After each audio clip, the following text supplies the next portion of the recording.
A reading from St. Matthew's Gospel, chapter 9, beginning at the 32nd verse. After they had gone away, a demoniac who was mute was brought to him. And when the demon had been cast out, the one who had been mute spoke. And the crowds were amazed and said, "Never has anything like this been seen in Israel." But the Pharisees said, "By the ruler of the demons he casts out the demons."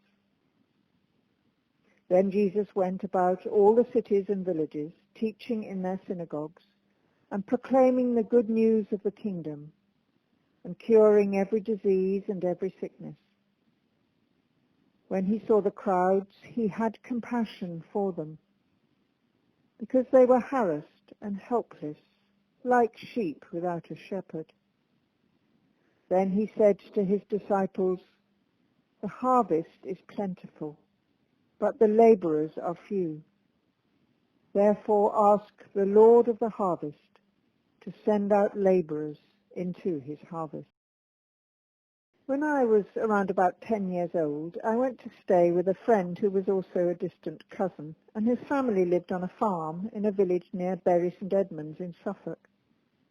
It was in the middle of the grain harvest, and all the family got involved, with my friend's elder brothers driving some of the heavy machinery involved. They seemed incredibly grown up and glamorous to me. One of them allowed us to sit in the trailer being pulled by his tractor all the way out to the field being harvested, and then let us stay in the trailer while the grain poured down the chute from the combine harvester and covered us half over. I'm absolutely sure that modern health and safety regulations would rightly not allow this to happen, but it was enormous fun, and I thought it was heaven. Of course, the harvest in Jesus' time was very different and a lot more labour-intensive than we can imagine. Having enough workers to gather in the crops was essential. We hear Jesus in the Gospel for today use the image of a field full of wheat but with no one to harvest it, to speak about those who were eager to know the kingdom of heaven, but who had no idea where to look to find it. People who had been let down by the religious and political leaders for years.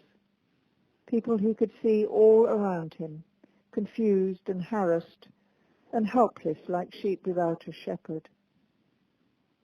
Matthew, writing as he was for a Jewish readership, contrasts the crowd, ripe and ready to receive the message of the gospel, with the authorities, the Pharisees, the meant-to-be shepherds, who were so threatened by the concept of Jesus being truly from God that they accused him instead of being in league with the devil.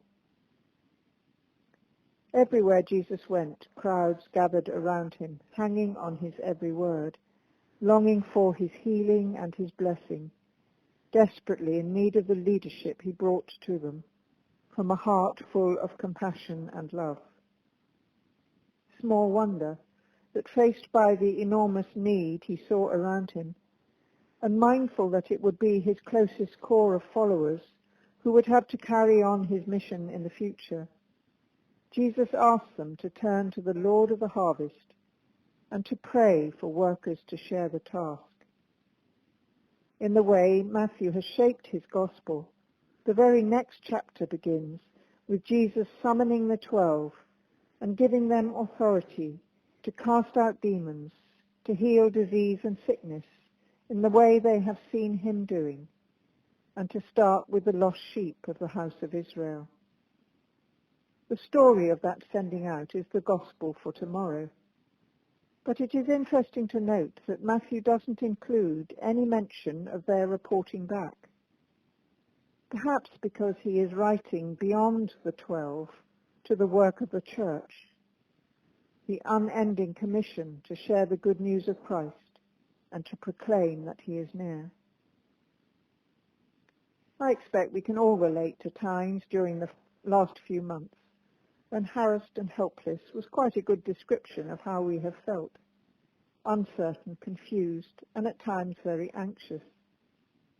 Good leadership at all sorts of levels have been has been very much needed.